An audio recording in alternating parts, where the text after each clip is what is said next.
Vitor, tá entrando aí? Aqui eu já estou vendo você. Você está me vendo? Ainda não. Ah, Agora só vai agora inverter aqui.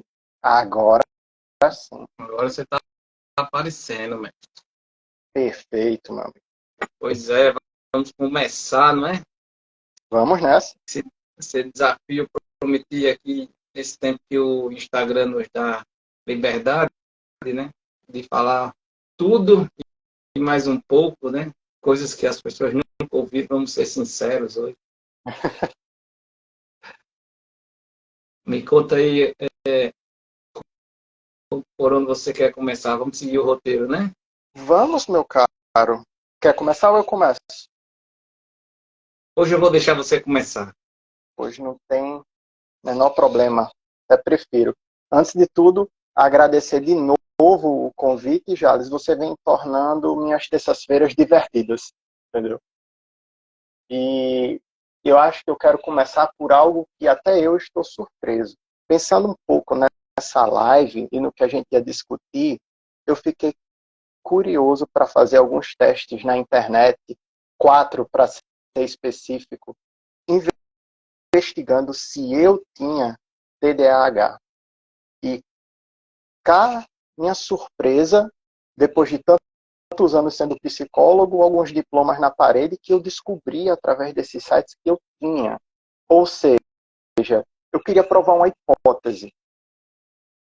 O quão fácil é a gente se enganar em relação a esse diagnóstico extremamente subjetivo.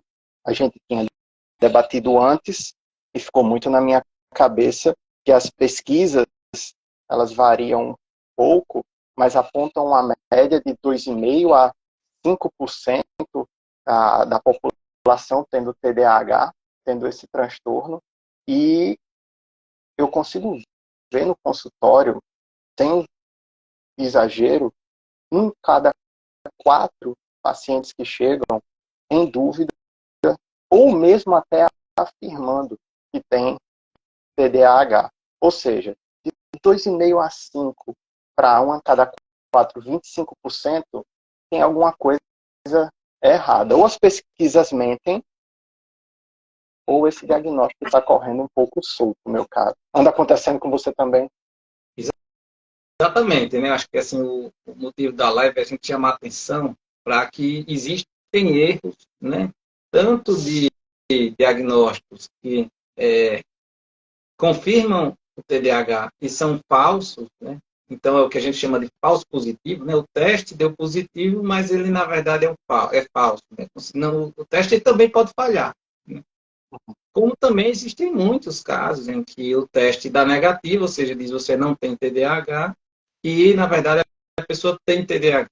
É por isso que ainda precisa de nós, profissionais, né, para poder também, com a nossa experiência e através da coleta de uma anamnese, identificar esses casos, né? E são, assim, muito mais importantes da gente identificar desde cedo, para que as pessoas não colham os prejuízos que é a dificuldade de ter uma boa função executiva ao longo da sua vida. Claro que esse é o grande desafio de nós profissionais, né? É receber essas pessoas, pedir calma, né? Porque, assim, fazer um checklist de sintomas é tão simples mesmo, né? Que eu não acho justo com a pessoa, né, com o paciente, fazer um diagnóstico por um checklist de sintomas, já que a gente vai dizer que ela tem uma doença que é grave, né, e que também é uma das doenças psiquiátricas quando a gente tem mais registro em exames de neuroimagem, Uhum. confirmando a alteração do funcionamento cerebral mesmo. Então eu fico pensando, poxa, eu vou dizer que essa pessoa tem uma doença, né, baseada às vezes no checklist de sintomas ou no querer desse paciente. Não, a gente tem que ter muita cautela, né? Às vezes o tratamento nem é a pessoa pode até iniciar um tratamento psicológico, né? Um tratamento, acompanhamento, né? Mas é muito bom a gente ter essa cautela no diagnóstico, que a gente vai. E uma vez você diagnosticando o TDAH, claro que ela é para o resto da vida. É diferente de depressão, é diferente de ansiedade, que às vezes você cura, né, com medicação, com psicoterapia. Sim. Então, é possível que a pessoa tenha TDAH mesmo, mas é possível que os testes tenham falhado. Inclusive, o teste do exame psiquiátrico, o exame psicológico, né? Vamos falar um pouquinho sobre as suspeitas. Quando a gente suspeita de TDAH, né, a gente vai falar mais hoje do TDAH na vida adulta, tá, pessoal? Porque na vida da infância tem um rico material extenso. A gente vai tentar se dedicar um pouco mais ao TDAH na vida adulta, que até é a população de pacientes que eu e Vitor, que a gente trabalha mais. Uhum. Então, a tríade, né, dos sintomas. Primeiro, esse nome TDAH, aqui tem um livro, é História, esse livro, né, do Uhum. Heinrich Hoffmann, né, que são histórias de crianças hiperativas, né, impulsivas também, no sentido até de impulsivas, que a gente chama aqui no Nordeste brasileiro, né? E tem uma série de ilustrações, muito interessante esse livro, porque ele foi escrito em 1845, mais ou menos. Já são histórias bem marcantes, bem estereotipadas. Então, não é difícil a gente encontrar isso na infância. Então, o TDAH ele tem um conjunto de sintomas que seria uma disfunção executiva, principalmente. Né? A disfunção executiva é uma dificuldade na capacidade de planejar e executar tarefas. Então, não é somente uma desatenção, não é somente a hiperatividade, né? E, como diz o nome da doença, déficit de atenção e hiperatividade. Né? Na verdade, é uma coisa muito maior, né? Que é uma dificuldade, uma deficiência, né? Muito obrigado, Clemente, aí, comentando que é do comprometo no tema. Né? É uma dificuldade muito mais na autopercepção. Então, as pessoas que têm TDAH, muitas vezes elas não percebem o próprio comportamento, né, como disfuncionais, como, por exemplo, falar excessivamente numa roda de amigos, né, não que isso Interromper seja os outros. TDAH, mas que é uma situação que pode acontecer, né, as pessoas elas não ficam pensando que agem no automático, né, elas não param por aí. Então, há uma dificuldade na autopercepção, mas há também uma dificuldade muito grande no controle inibitório, e isso estaria associado à hiperatividade, né? E há uma desorganização muito grande, às vezes até por falha na memória de trabalho. Então, aquela memória que a gente tem de sintoma, de eventos a curto prazo, aquela memória que a gente precisa para trabalhar no aqui e agora, né? Há uma falha na memória de trabalho das pessoas com TDAH. Então, elas acabam se perdendo, se desorganizando mesmo, né? E também uma deficiência muito grande, então, na administração do tempo, né? Imagine que a pessoa que tem dificuldade de se planejar, e tem dificuldade de memória, de controle inibitório, ela tem dificuldade de se planejar e, então, de administrar o próprio tempo. Então, são muitas pessoas que acabam gastando tempo demais em alguma tarefa ou não conseguindo calcular o tempo exato e falta tempo, né? Tanto que uma das intervenções até para pessoas que têm TDAH em provas, né, é aumentar o tempo de prova. No Enem, as pessoas têm esse direito, em Uma escola hora a também mais. tem esse direito. E aí vem um outro sintoma que os adultos nos procuram muito, né, que é o sintoma conhecido como procrastinação, assim, eu acho que até o Emanuel Paulo acabou de falar aqui sobre isso nos comentários, né, que é a questão da automotivação, né, aquela energia inicial que a gente tem para acordar e dar início às nossas atividades, né. Então, imagine tudo isso junto, né, em quantas dificuldades nós vamos encontrar, né. Você quer me dar alguns exemplos, Vitor? Comentar alguma coisa sobre isso? Olha, tem muitos exemplos na literatura, mas eu acho que eu queria abordar os exemplos menos óbvios, os exemplos da cultura pop. Pesquisando também para a nossa conversa, eu adorei o estilo um pouco dos cartoons quando fala o seguinte, nunca tinham me apresentado isso, mas, por exemplo, os Minions.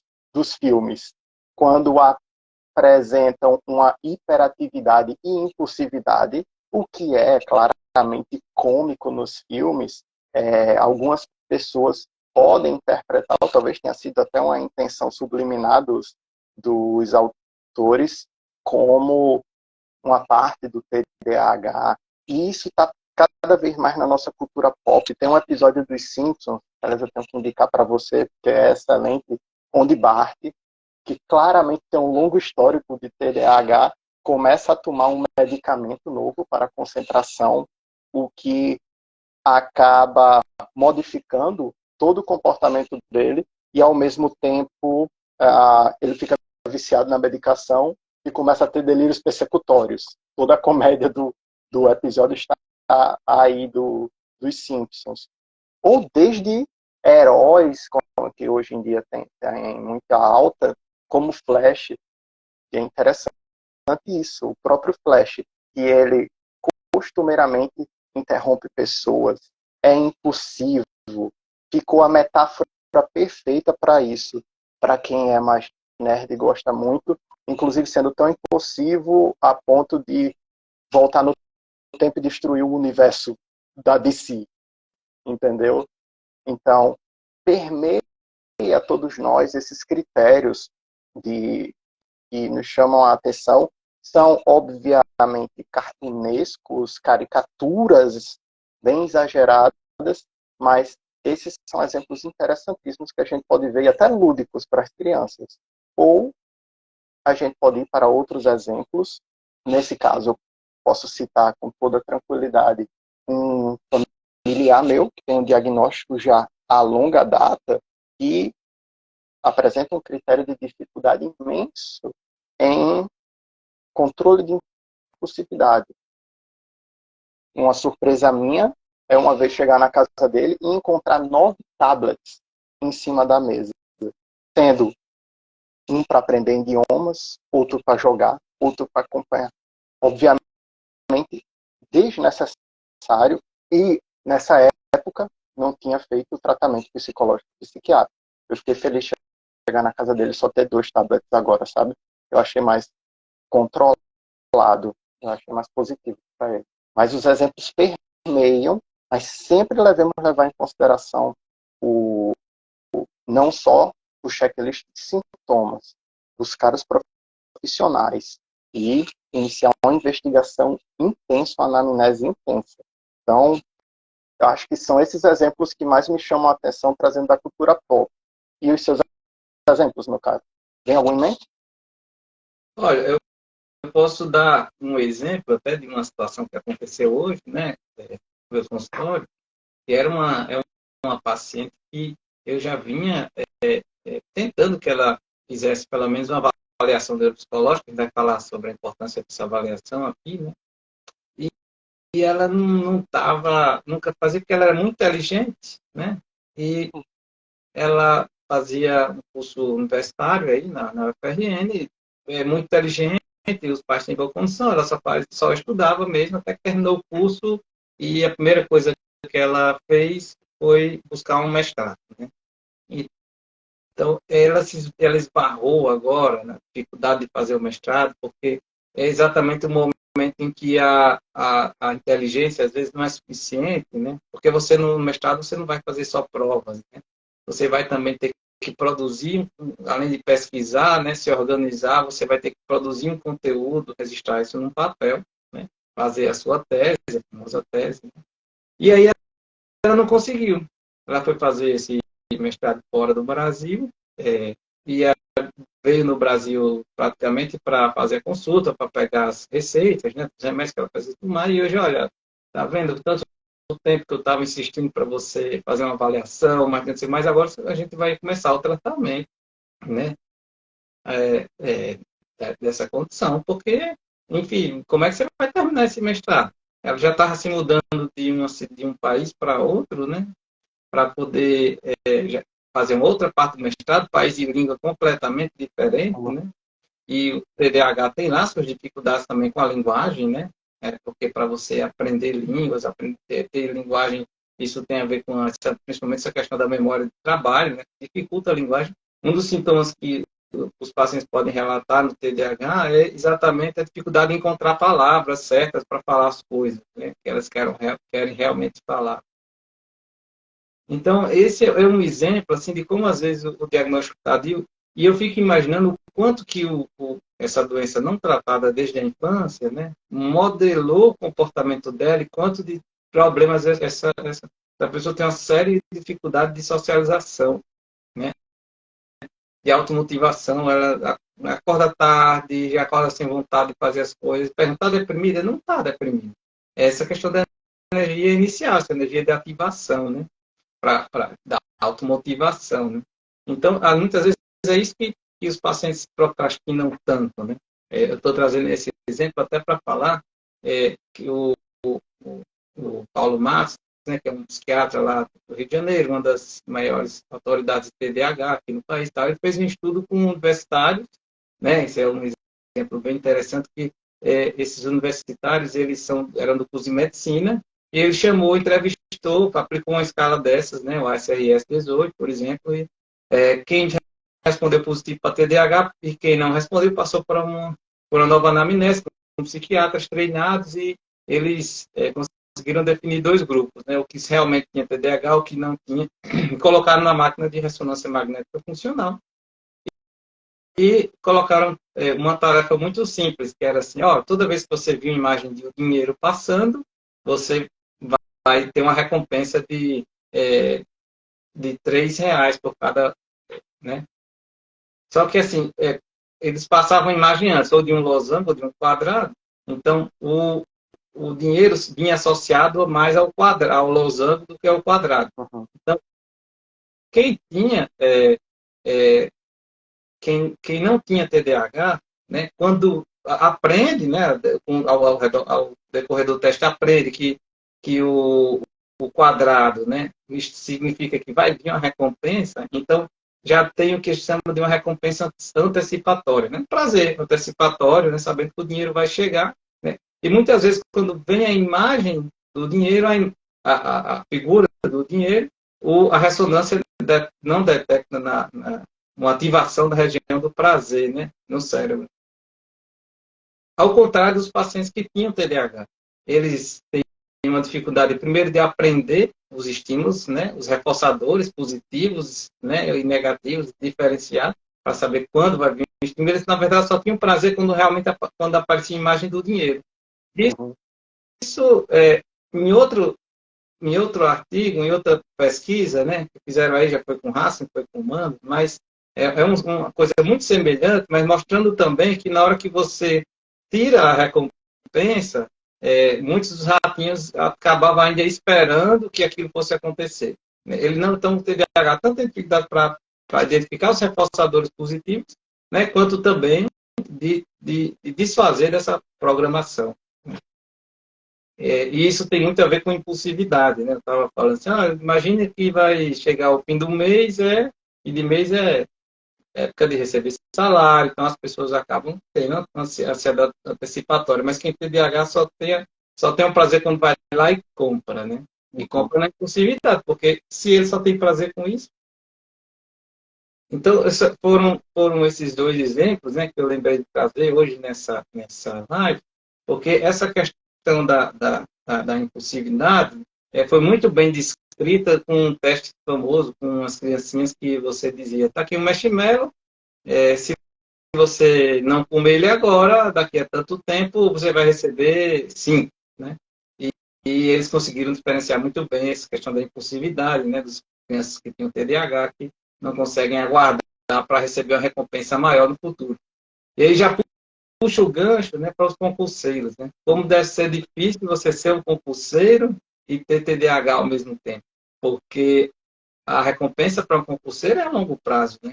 E aí como é que você vai administrar isso, né? Porque vai ter uma série de distratores, né, tirando você dos percalços. Então, tudo isso é a clínica do TDAH, né, que a gente chama de clínica, né, que são as observações, né, como o paciente se apresenta, quais são as dificuldades dele, né, de gerenciar o tempo, de procrastinar, só fazer as coisas de última hora, né, a dificuldade de manter seus pertences, porque eles perdem muito as coisas, né. Esse é um pouco da clínica que eu estava falando, né? E também de situações em que as pessoas chegam, às vezes, altamente desmotivadas, né? Nessa, e, e elas já se frustraram tanto ao longo da vida com essa coisa de mudar demais de hobby, ou então mudar demais de atividade, nada que o tédio Faculdade. toma conta, mudar demais de cursos universitários, né? Então, tudo isso é o nosso dia a dia, né? Em pessoas que sofrem, né, do TDAH, e esses são os prejuízos, né? Desde a infância, a criança que não consegue aprender a ler, escrever, não consegue se socializar bem porque é impulsiva, é agressiva, né? Ou que vira aquela criança incômoda, né? Porque ela é muito hiperativa, então não para quieto, então lá vem o filho de fulaninho, né? Que não se aquieta, né? Tudo isso é muito difícil e é muito detalhe para a gente colher na anamnese, né, do paciente.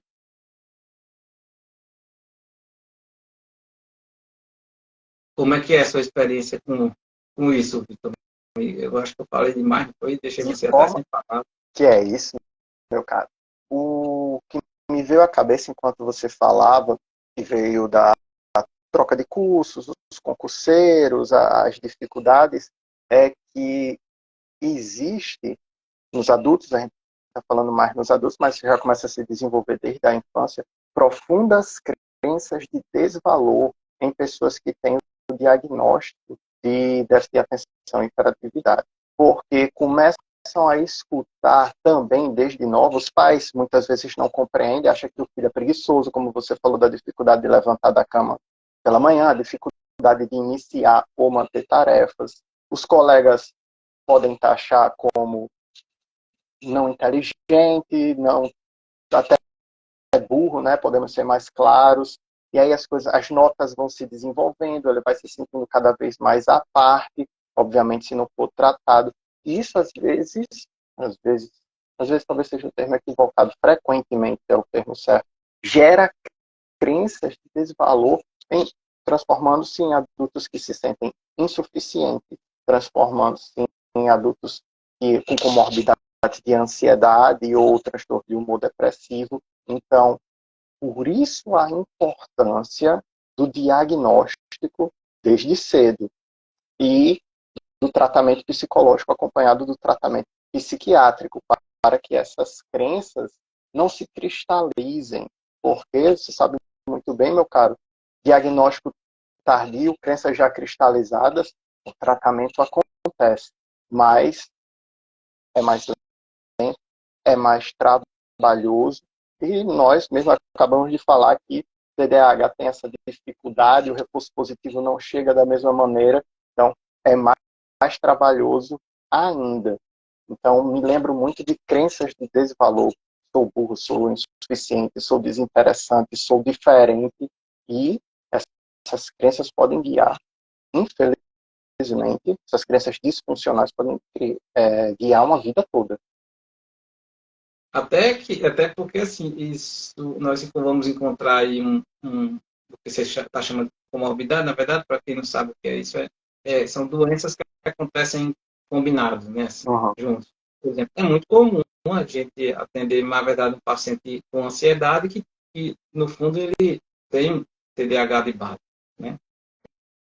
Ou então um paciente que tem depressão e tem TDAH, e todas essas dificuldades geradas pela doença, né, estão associadas à possibilidade, né, de desenvolvimento de sintomas depressivos ou de sintomas ansiosos. A gente vai pensar aí, principalmente nas mulheres, né, até o TDAH pode ser um pouco mais silencioso, vamos dizer assim, por as mulheres não serem tão impulsivas, né, quanto os homens, mas elas podem ter a prevalência de 30% dessas melhores que têm TDAH desenvolver quadros de depressão, de ansiedade. Nos homens, a gente vai encontrar uma prevalência assim, mais alta com relação ao uso de substâncias. Eu falei isso mesmo na hora que o Dr. Claudio Jerônimo entrou na live. É o meu professor de dependência química, né? Então, o TDAH está muito associado. Qualquer paciente, né, com quadro de dependência química, a gente vai buscar ativamente essa possibilidade do diagnóstico de TDAH. Qualquer paciente com dependência química, né, os usuários de cocaína principalmente, né, mas qualquer um outro, né, porque a impulsividade, ela não se desenvolve de uma hora para outra, né? Paulatinamente, ao longo da vida, você vai desenvolvendo comportamentos impulsivos, né?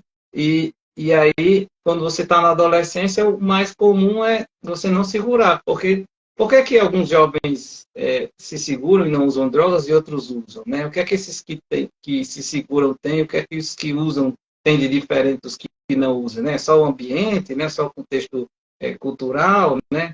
Ou também eles podem ter um nível muito maior de dificuldade, a dificuldade que a gente falou de controle inibitório, né? De inibir esse comportamento. Então, assim, para pacientes com TDAH, a não ser que a gente pegue quando for criança, né? Mas tem essa comorbidade com outras doenças de uma maneira muito, muito alta. E até é uma doença que tem um peso da genética muito forte, né? Como é que a gente sabe que a genética é forte? A gente acompanha gêmeos, geralmente, né? Gêmeos monozigóticos, gêmeos dizigóticos, né? E a gente percebe que há uma confluência de diagnósticos mais nos monozigóticos, e chega a ser até 70% dos pacientes com TDAH tem essa associação com a genética, né? Ou seja, com esses irmãos gêmeos que também têm TDAH. É claro que o ambiente tem sua parcela de culpa aí, né? Mas só estou falando dessa parte que tem um componente genético, é talvez uma das doenças que mais tem componente genético, né? Fala-se até que seja mais do que o autismo. E são genes relacionados a receptores de dopamina, serotonina e uma série de outros, né? Bom, eu acho que a gente tem que falar essa questão do diagnóstico, Vitor, né? Até como você é psicólogo, eu acho que você podia abordar um pouco mais sobre essa questão da avaliação neuropsicológica. Uhum. Eu considero o TDAH um dos transtornos mais difíceis de ser diagnosticado, porque tem muitas áreas nebulosas e a gente precisa fazer uma anamnese muito completa. Eu gosto de chamar familiares para confirmar a história, para entender os pontos de vista. Nós precisamos complementar com testes e inventários, ver atenção, ver memória, avaliar histórias de controle de impulso. E eu acho que uma das coisas mais difíceis disso, meu caro, é com relação às comorbidades, porque vamos pensar em camadas, vamos pensar em iceberg. A gente vê muita ansiedade, a gente vê depressão despontando. Dependência química é algo muito, mas muito frequente. A dependência de nicotina também é muito, muito frequente. Então, temos que conversar e avaliar algo que leva várias e várias sessões, meu caro. E precisamos de um complemento. Eu não gosto de dar um diagnóstico de TDAH sem um complemento da parte do psiquiatra também avaliando isso. Então, investigar cada um desses itens para aí sim a gente poder bater o martelo e, para falar a verdade, olhe lá, né? Porque muitas vezes ainda permanece um pouquinho da dúvida. E na avaliação da psiquiatria, meu caro, quando é que precisa de medicamento, quando é que não precisa? Pois é, assim, o Clemente fez um comentário muito interessante aqui, né? E J. Tavares, Isabel Corino também, essa questão do diagnóstico. E aí, Clemente, assim, ainda é controverso se o TDAH pode iniciar na vida adulta, porque até vamos assim, um dos exames que comprovaram a presença de TDAH acompanha o córtex cerebral, né, das crianças, das adolescentes em desenvolvimento, e existe uma diferença na maturação, principalmente da parte do córtex frontal, né, do desenvolvimento em média de 3 anos de diferença. Né? Ou seja, se você tem um filho com TDAH que tem, sei lá, 15 anos, talvez você não espere que ele tenha comportamentos de um adolescente de 13. Há uma diferença muito grande, assim, no nível cortical, né? Tendo a impulsividade também. Às vezes, muitas crianças com TDAH são aquelas famosas, os brincalhões, né? Os divertidos demais, né? Os que conversam muito possíveis até uma idade maior. E aí, já respondendo uma resposta aqui de Isabel Corino, e da J. Tavares, se existe um protocolo. O protocolo é você passar por um profissional que seja experiente, né? Porque não existe nenhum questionário, não existe assim, nenhum exame, até a própria avaliação neuropsicológica, né, que confirme o diagnóstico. Na verdade, o pulo do gato é você fazer uma anamnese mais extensa, né, e principalmente você coletar os prejuízos ao longo do desenvolvimento. Uma coisa muito comum, se você teve dificuldade de aprender a ler, escrever, como foi sua escolaridade, né? A socialização, né, na infância, né? Como é que a sua mãe e seu pai vivia, né? Porque às vezes a gente faz aquelas perguntas clássicas, né, de questionários, como dar atenção, mantém o foco. Na verdade, aquela primeira parte são 7 perguntas que é em uma só, né? Isso é tudo sobre a atenção, né? E aí a gente tem que investigar muito essa parte do que eu diria assim, pegar pelo menos esses 7 sintomas de disfunção executiva e perguntar com mais detalhes. Eu acho que esse é um interessante. E eu gosto da avaliação neuropsicológica, principalmente para adultos, porque são dados a mais que a gente tem para usar, até porque, como eu falei, a gente vai dizer que a pessoa tem uma doença, né? Como eu posso errar nesse diagnóstico? Eu não gostaria de errar, dizer que você tem TDAH e você vai passar muito tempo da sua vida achando que você tem TDAH. Então, eu gosto de me amparar da maior quantidade de dados possíveis e o exame neuropsicológico é muito interessante, porque o exame neuropsicológico ele é mais ou menos um pouco mais específico, porque assim, se o exame neuropsicológico der alterado, provavelmente a chance de você ter alteração mesmo da cognitiva, né, da atenção, da memória, da função executiva, é muito alta, né? Mas, claro, acontece em pacientes que fazem avaliação neuropsicológica, dá tudo normal e clinicamente ele é um clássico TDAH. Tem todos os prejuízos, todas as dificuldades, comorbidades, histórico de vida. Né?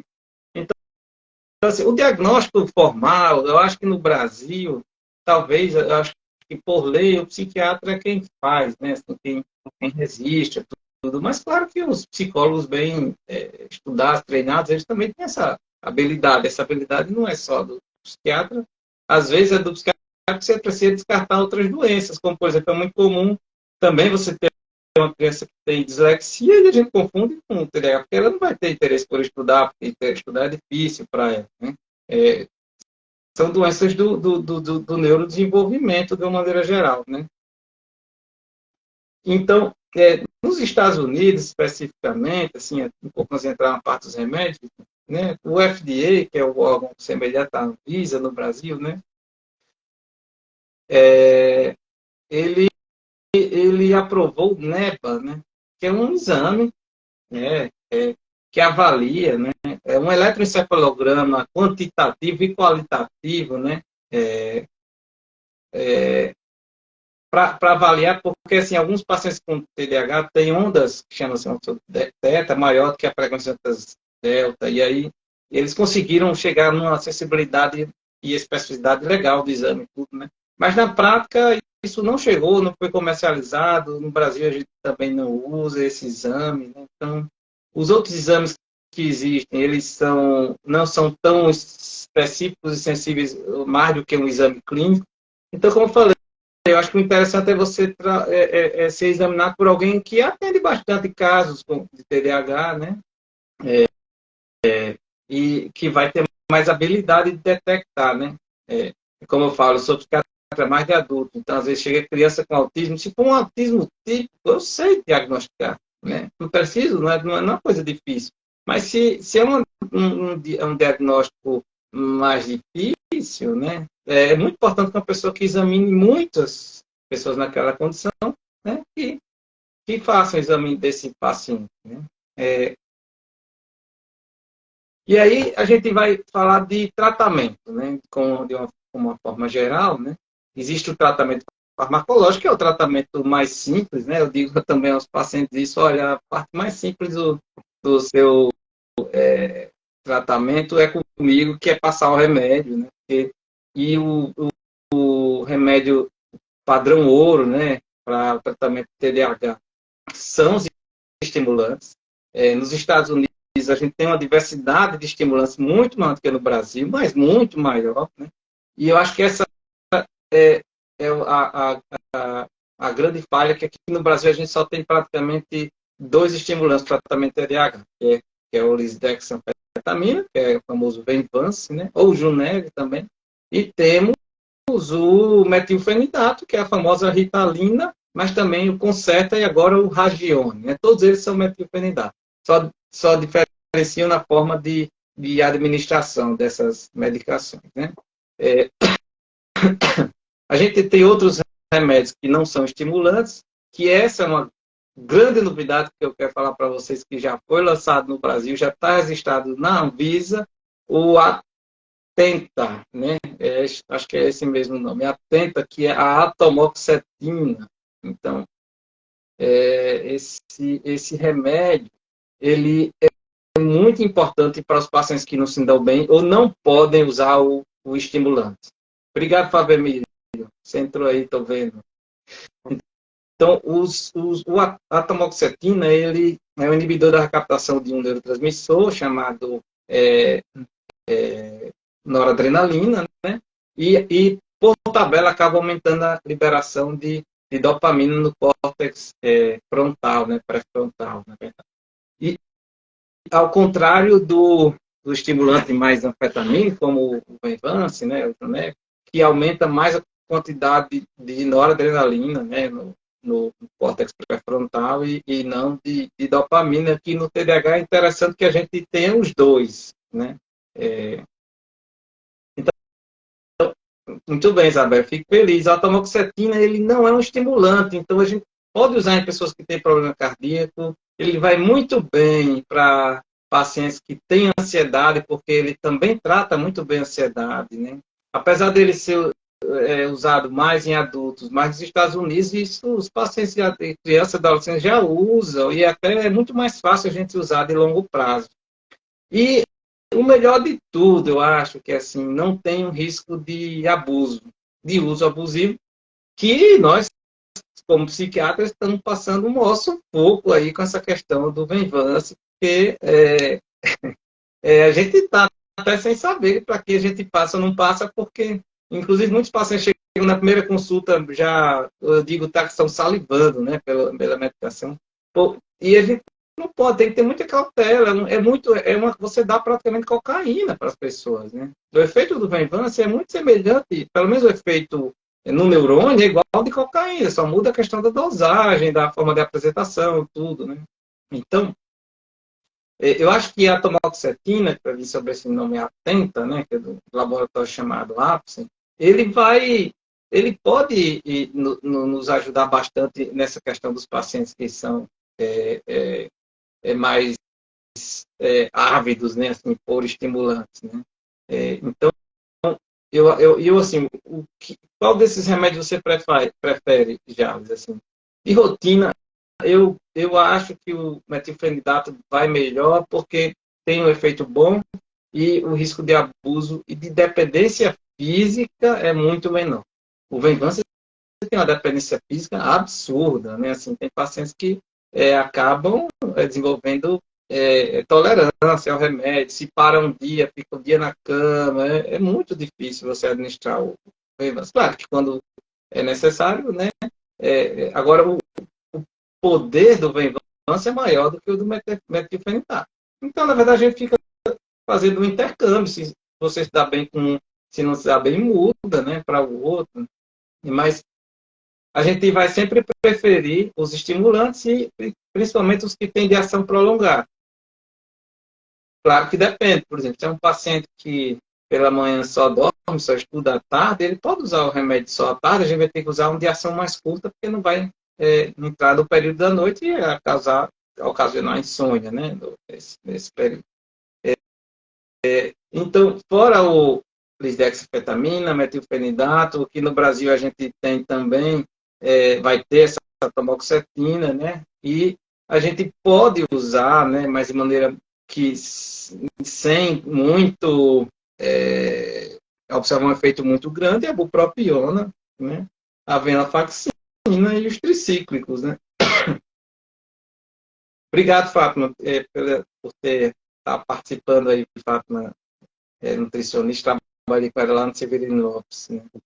Então, essa parte das medicações é muito interessante. Esses remédios, quando é que você começa? Quando é que você começa quando tem sintomas e está prejudicando a vida e paro, geralmente, depois de um ano, eu costumo dar um tempo, né? É importante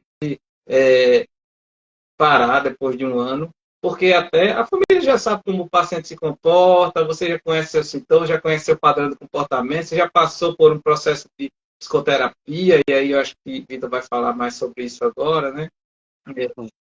E aí, Emanuel está perguntando, pode misturar Venvanse com Ritalina? Em algumas situações, mas muito raramente, né, Emanuel? A gente pode sim lançar mão de associação de estimulantes. Isso pode ser uma situação muito comum, mas a gente pensa mais até em criança do que em adulto, né, dessa situação. E, então, depois de um tempo, né, a gente para o remédio. Agora, assim, tem pessoas que têm alto risco de bater o carro, né, de se envolver com drogas novamente, de ser impulsivo nos seus relacionamentos e acabar perdendo os relacionamentos, como já vem, né, passando por uma série de fatores. Tem pessoas que estão em fase de ter que estudar muito, né, crianças que estão aprendendo a ler e escrever, pré-vestibulandos, concurseiros, ou pessoas que estão em pós-graduação. Então, tudo isso a gente tem que levar em consideração para começar e também poder parar, né, esse tratamento. E aí, a Andressa está perguntando aqui, uma criança com TDAH mais para desatenção, é recomendado medicação? Então, vai depender, Andressa, em que momento de vida ela está, né? 11 anos, ela está com dificuldade de aprendizagem, né? Ela está muito impulsiva na escola, hiperativa, não consegue ficar na sala de aula, né? Ou então tem a comorbidade com muitos sintomas opositores, desafiadores, desobediência, atividade. Isso aí a gente vai, é uma série de coisas que a gente tem que examinar, né, para ver até que ponto vale a pena ou não, porque tem os efeitos colaterais, né? Tem o risco de dependência, principalmente do Venvanse, metilfenidato praticamente não, né? Mas mesmo assim tem um risco de uso abusivo. E os principais efeitos, o mais que dá mais medo é no sistema cardiovascular, né? Doenças cerebrovasculares, arritmias, hipertrofia, né, do coração, hipertensão arterial sistêmica. Então, tudo isso a gente tem que ficar de olho. Às vezes a gente pede exames para detectar como é que está o andamento. E um outro risco de efeitos colaterais é de induzir outros sintomas, como de induzir sintomas de ansiedade, mas os mais problemáticos é induzir crise de mania, né, do transtorno afetivo bipolar, e de induzir psicose, né, sintomas psicóticos como delírios, alucinações, organização do pensamento, do comportamento. O transtorno afetivo bipolar, a gente sabe que se o paciente tiver em eutimia, né, estiver estabilizado, tomando estabilizador de humor, a chance de você ter uma virada para mania reduz-se muito, né? Até quase perto das pessoas da população geral, né? Agora, se não estiver usando um estabilizador de humor e tiver com o humor estabilizado, essa chance pode chega até 7 vezes, né, maior o índice, né, dessa virada, né, para mania. Então, resumidamente, eu acho que o que eu queria falar para vocês, vou deixar o Vitor comandar mais um pouco agora, são essas coisas inerentes ao diagnóstico de que, assim, quem nunca falou para você que a gente tem muita dificuldade em diagnosticar o TDAH. Mas muita, muita, muita, muita. Vocês não imaginam o quanto que é uma doença difícil, principalmente quando você chega a os pacientes que têm avidez pelo diagnóstico, pela medicação e tal, e você tem já teve paciente que pediu o dinheiro de volta da consulta porque eu disse a ele que, olha, calma, vamos ver, vamos conversar mais, que é muito importante, importantíssimo a gente pedir a opinião de uma terceira pessoa, seja o pai, a mãe, irmão, amigo, namorado, noiva, porque os pacientes com TDAH, muitas vezes eles ou exageram demais nos sintomas, ou muitos deles não reconhecem, né? Não tem isso aí, não sou assim, tal, não sei o quê. Aí você chama alguém da família e diz, nossa, ele é muito impulsivo, nossa, ele fala demais, nossa, ele compra demais, e tem isso aí, dá uma aula de TDAH pra gente, né? Mas vamos falar um pouquinho sobre o tratamento psicológico, Victor? Vamos. Eu acho que podemos começar do seguinte.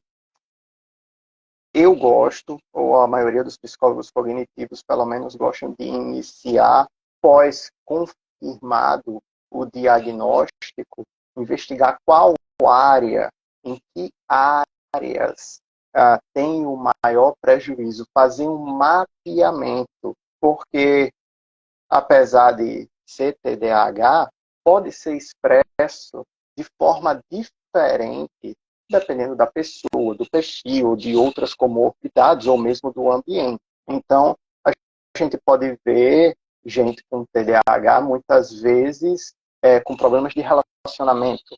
A área mais afetada é o relacionamento, por causa da impulsividade, porque em uma discussão, em um desentendimento natural nas relações, sempre leva além, ou podendo ficar até em alguns casos um pouco mais agressivo, ou seja, existem pesquisas que apontam que dentre os transtornos que ocasionam problemas na relação, o TDAH está lá em cima, às vezes competido com um transtorno afetivo bipolar. Então, é importante a gente fazer esse mapeamento. Tem um mapeamento também da área das compras, às vezes a impulsividade está em compras. Então, o que a gente faz após esse mapeamento de ver as áreas de vulnerabilidade é tentar identificar os gatilhos, os pensamentos automáticos por trás dessas emoções e desses comportamentos. O treinamento de habilidades sociais, às vezes na conversa ou no trabalho, seja para aprender a não interromper pessoas, seja entender melhor o quanto falar. Então, treinamento de habilidades sociais, dependendo do paciente, é importantíssimo. O controle de impulsos, entendendo quais são os gatilhos que essa pessoa pode ter. É uma promoção na internet, é o linkzinho da Amazon que vem chegando, ou é quando você está triste, ou é quando você está ansioso. Então, esse mapeamento talvez fosse a primeira etapa do processo psicológico, pelo menos na terapia cognitivo-comportamental, junto com esse mapeamento das áreas de vulnerabilidade, os pensamentos, fazer todo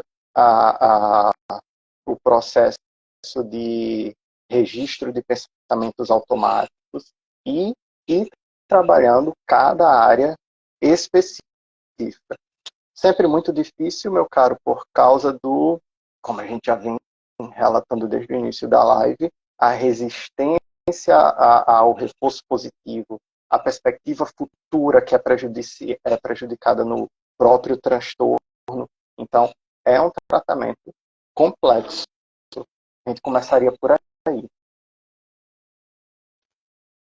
Eu acho que, assim, eu sempre, eu gosto de até falar assim, que tem pacientes, grande parte dos pacientes, eu disse, olha, eu queria muito lhe passar um remédio, mas eu quero que você comece um acompanhamento psicológico antes, porque às vezes não adianta nada a gente passar o remédio se o paciente não tiver uma meta, um objetivo maior assim nesse tratamento, né?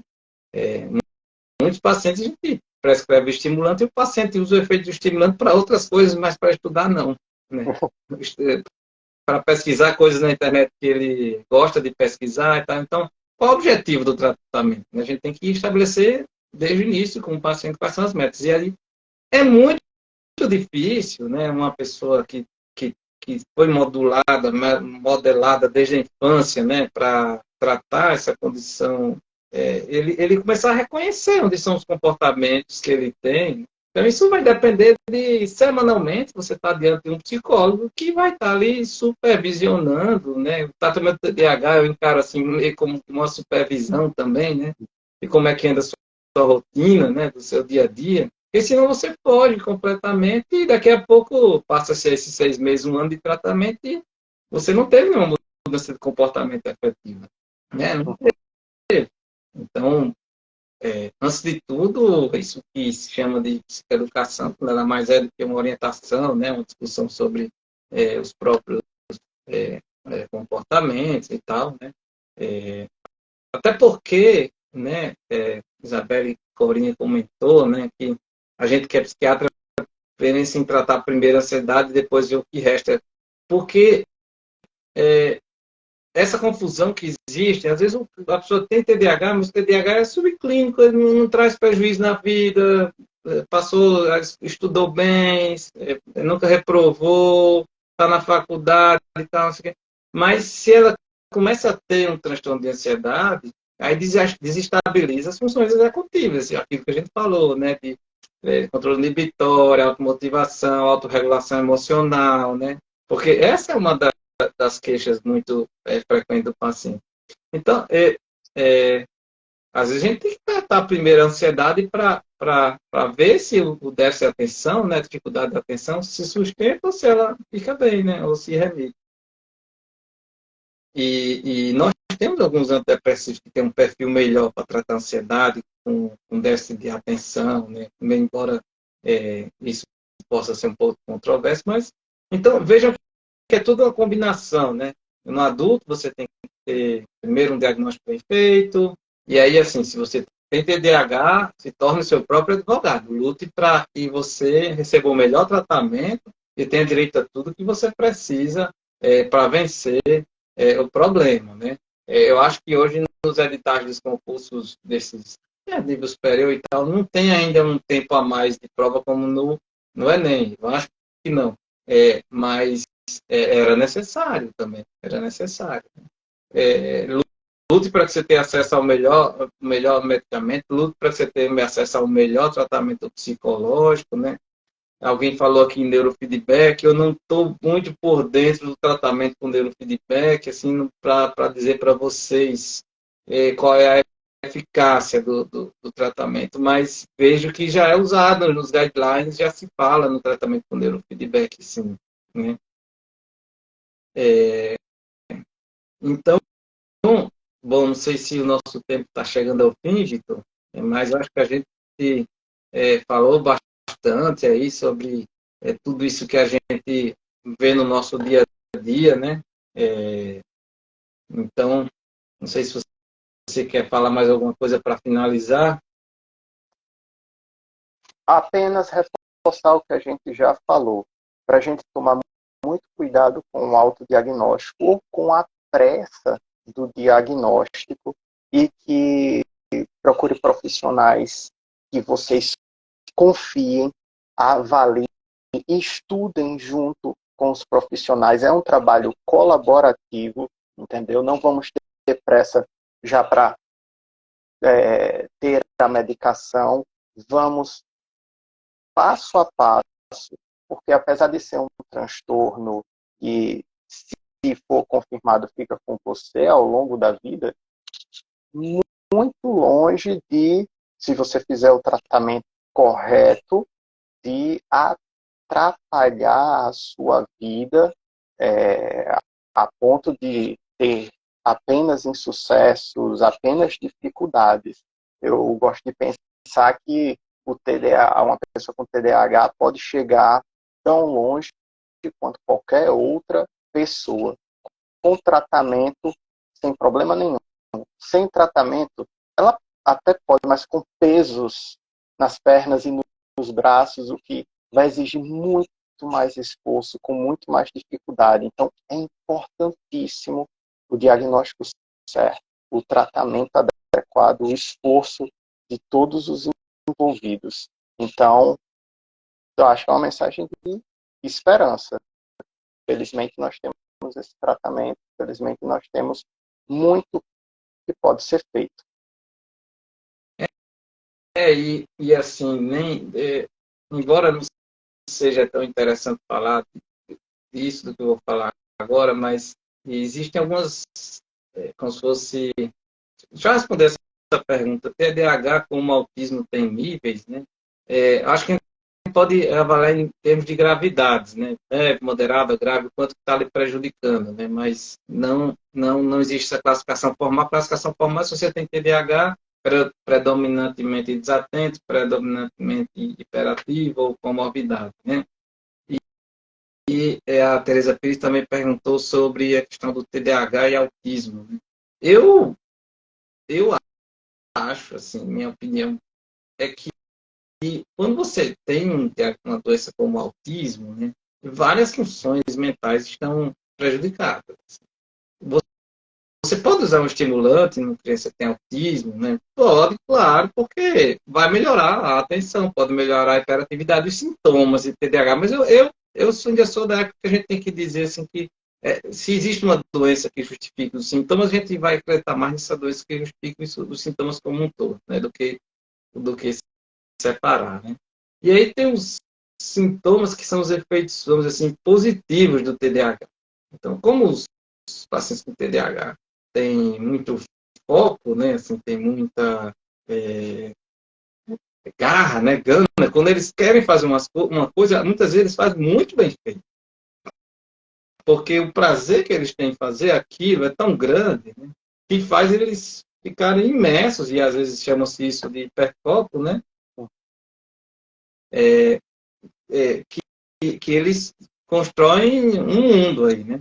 E a criatividade, né? Sabe-se que a criatividade do paciente com TDAH pode ser bem maior também.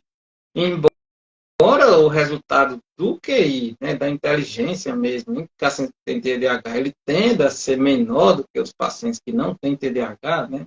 Mas isso não quer dizer que eles não tenham uma boa criatividade, né? Ou seja, a capacidade de criar. É tanto que hoje eu atendi um paciente que trabalha com criatividade, né? Ele precisa da criatividade, né? Ele vive de vida digital, tudo. E eu disse a ele, olha, se você for começar o tratamento, pode ser que você diminua, porque você diminui seus devaneios, né? Você consegue controlar mais os sintomas, que são a inserção de pensamentos, né? Aquela mente confusa, né? Porque muitos pacientes falam, quando eu tomo estimulante, eu, eu, minha mente limpa, né? Como se fosse um filtro que limpa, tira o ruído, tira, né? Mas, então, se você começar um tratamento, você é a mesma coisa de pacientes que são hipertímicos, né? Eu tenho alguns episódios de hipomania, tudo, né? A questão do... Não, o QI não é menor, não é regra para o TDAH, não, de jeito nenhum, tá, Thaís? Eu só falando que isso é uma tendência, pode acontecer, é um dos motivos até da gente tratar, né? Isso que o Manuel Fábio está chamando, o remédio ele organiza, né? Os pensamentos. Então, são às vezes pessoas muito delicadas no trabalho, muito criativas, né? Pessoas que são muito temperamentais, no sentido de expressarem muito os seus sentimentos, né? Então, tem várias coisas boas também, né? Que são mais brincalhonas, divertidas, né? Às vezes tem muita energia, né? É sempre um motor ligado. Eles dão excelentes músicos. Excelentes músicos, né? Fantásticos. Então é isso, gente. Então, obrigado aí, gostei, achei muito interessante a participação de todo mundo. Acho que é um tema que chama atenção. Eu estava olhando no YouTube, tem muito vídeo sobre TDAH. Disse, será que fazer uma live sobre TDAH vai dar alguém? Porque tem tanto vídeo aí no YouTube, né? Mas bom que vocês participaram, perguntaram ativamente, né? E tal. A pergunta do Clemente é muito importante. Se o TDAH pode começar na vida adulta. Estamos começando a discutir muito isso na literatura médica. Muito isso. Então, é funcionalidade. A do TDAH não é uma doença da habilidade, né? É uma doença do desempenho. Você vai ter habilidades normais, agora o seu desempenho. Então, imagine-se como um óculos, né? Se você não usa óculos, você continua vendo, né? Mas a precisão da sua visão ela pode ficar aquém do esperado. Do mesmo jeito, a gente imagina que é o. Mas o TDAH tem vantagem, você pode treinar a fazer as coisas com mais calma, né? E na visão, não. Você só querer, você não vê melhor, não. É Existe verdade. solução para o TDAH que não é só que não é a medicação, né? Então, até a próxima. Fico aqui me despedindo de vocês e espero que eu tenha ajudado e contribuído para o conhecimento e para a prática clínica de música. Eu vi que entrou muitos profissionais aí. Até mais, gente. Até mais, gente. Tchau, tchau.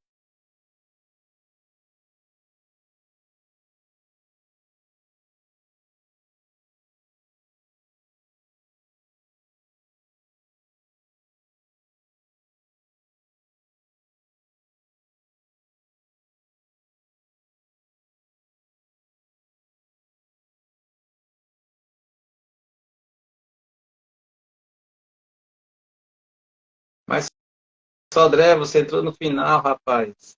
Tchau. Tchau.